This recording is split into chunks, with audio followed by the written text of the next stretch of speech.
नवरात्रि के 9 दिन बहुत ही पावन दिन होते हैं। ऐसे में अगर हमारी कोई भी इच्छा है, कोई भी मनोकामना पूर्ति के लिए हम विशेष उपाय करते हैं तो हमारी वो मनोकामना पूरी होती ही है, चाहे फिर वो धन संबंधी हो, संतान संबंधी हो या फिर नौकरी व्यवसाय में तरक्की के लिए हो।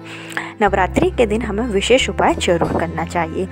तो अभी माघ का महीना चल रहा है और गुप्त नवरात्रि 10 फरवरी से 18 फरवरी तक चल रही है। ऐसे में अगर आपने अभी तक प्रतिपदा तिथि से लेकर अभी तक कोई भी विशेष उपाय नहीं किया है, ना ही आप ने कलश वगैरह स्थापित किया है, ना ही आप कुछ भी नहीं कर पाए हैं, तो आप नवमी के दिन यह उपाय जरूर कर लीजिए। नवमी के दिन किया गया यह उपाय आपको सभी कार्यों में सफलता दिलाएगा। आपको धन भी प्राप्ति होगी, साथ ही साथ अगर आपकी कोई भी मनोकामना है जो आप पूर्ण कराना चाहते हैं तो वो नवमी वाले दिन गुप्त नवरात्रि के नवमी पर 18 फरवरी को आप यह उपाय जरूर कर सकते हैं।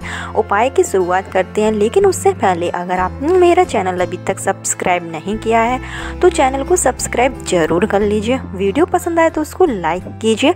चलिए बताती हूँ। तो यह जो उपाय हैं वो हमारे पूजनीय गुरु जी की कथा को ध्यान पूर्वक सुनकर ही लिए गए हैं और यह जो उपाय हैं वो शिव पुराण में भी निहित हैं। तो उपाय का जो आप पालन करें वो बहुत ही श्रद्धा से करें।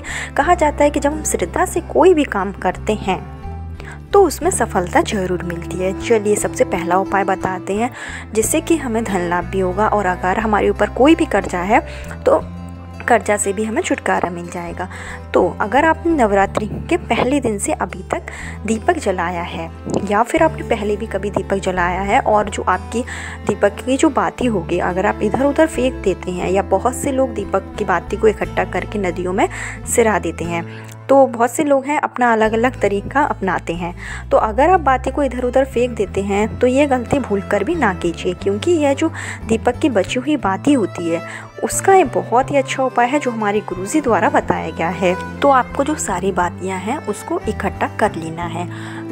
पहली तिथि से अगर अभी तक आपने जितने भी दिए जलाए हों भगवान के सामने, जो आपने दीपक जलाया ही होगा, तो वो सारी बातें अगर आपके पास होगी तो अच्छी बात है, लेकिन अगर आपके पास नहीं है, आप उसको पहले ही सिरा चुके हैं या कहीं आप कर इधर उधर कर दिए हैं, तो आपको क्या करना है कि नवमी वाले दिन सुबह सुबह आपको 9 दिए जला लेना है। 9 दिए जब आप जला लें तो जब आपकी पूजा समाप्त हो जाए और जो दिए हैं वो जल जाएं, उसके बाद जो बातें बची होगी उससे भी आप यह उपाय कर सकते हैं। सारी बातें आपको इकट्ठा कर लेनी है और आपको सारी बातें लेकर जाना है किसी भी पेड़ के नीचे। आपके घर के आसपास जो भी पेड़ लगा हो, चाहे फिर वो नीम का हो, बरगद का हो या छोटा पौधा ही क्यों ना हो, तो वहीं पर आप सारी बातें को ले और सारी बातें आपको ले जाकर वहाँ थोड़ी सी मिट्टी खोद लीजिएगा। उसके बाद आप बातें को दबा दीजिए और उसके ऊपर से भी मिट्टी अच्छे से डाल देना। उसके बाद आपको क्या करना है कि 1 लोटा आप अपने घर से ही शुद्ध जल लेकर जाइएगा। वो जल जब आप मिट्टी अच्छे से बाती को दबा दें तो उसके ऊपर से आप जल को डाल दीजिए और जब आप जल डालें तो अपने नाम और गोत्र को बोल दीजिए और जो भी आपकी परेशानी है उसको भी आप बोलिए। ऐसा करने से, मात्र इतना ही उपाय करने से जो माता रानी है वो आपकी सभी प्रार्थना सुन लेंगी। जो भी आपकी मनोकामना है वो जरूर पूर्ण हो जाएगी।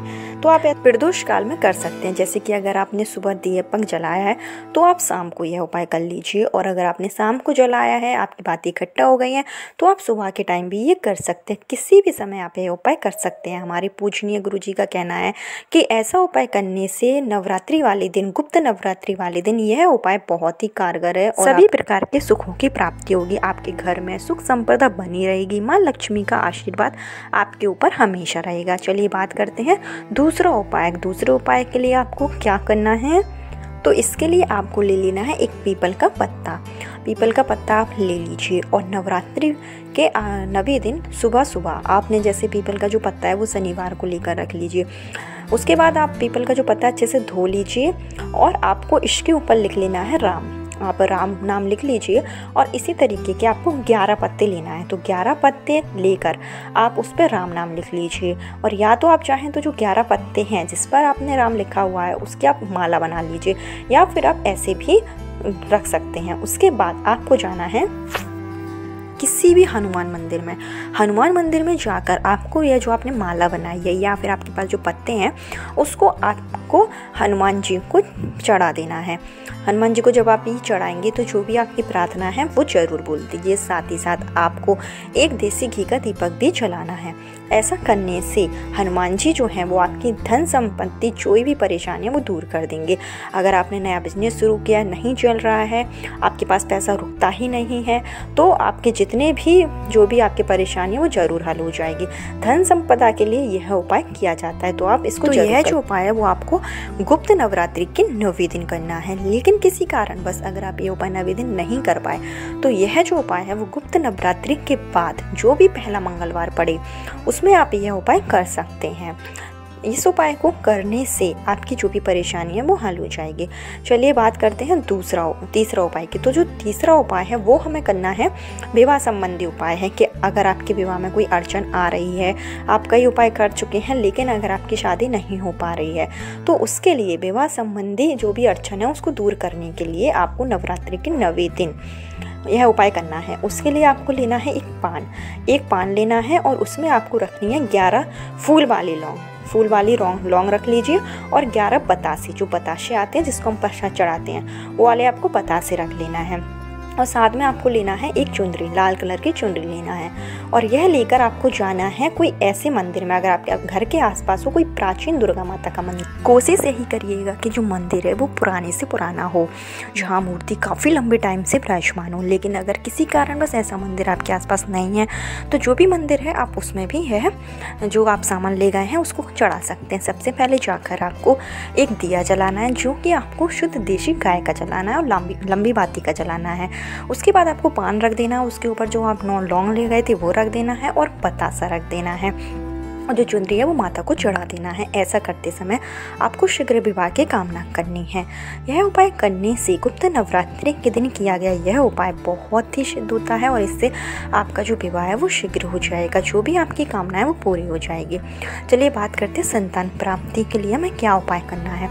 अगर हम चाहते हैं कि हमारी जो संतान है वो मतलब हो जाए, अगर किसी का गर्भ नहीं ठहरता, संतान नहीं हो रही है, तो उसके लिए गुप्त नवरात्रि के 9वें दिन आपको गाय माता को एक रोटी खिलाना है और जो भी आप रोटी बनाएं उसमें घी लगा लें और थोड़ा सा गुड़ रख लें।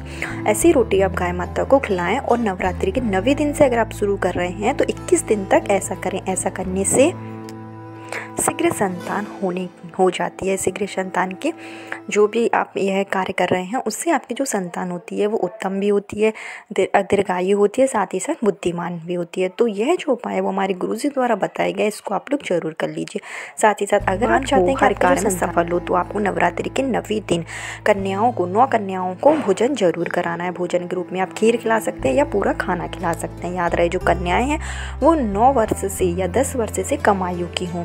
ऐसा करने से नवरात्रि के दिन कन्याओं को भोजन कराने से हमारे घर में सुख संपदा की कभी भी कमी नहीं होती है। साथ ही साथ हमारी जो संतान होती है वो उसका जो भविष्य वो उज्जवल हो जाता है। तो बहुत छोटे छोटे उपाय हैं जिसको आप लोग कर सकते हैं। कहा जाता है गुप्त नवरात्रि के दिन किए गए कार्य में कभी भी जो भी हम विशेष कार्य करते हैं, जो भी हम भगवान के लिए उपाय करते हैं उसमें हमें कभी भी असफलता नहीं मिलती है। ऐसे किए गए कार्य से हमें हमेशा सफलता ही मिलती है। कल फिर मिलती हूँ नई वीडियो के साथ, जब तक के लिए राधे राधे।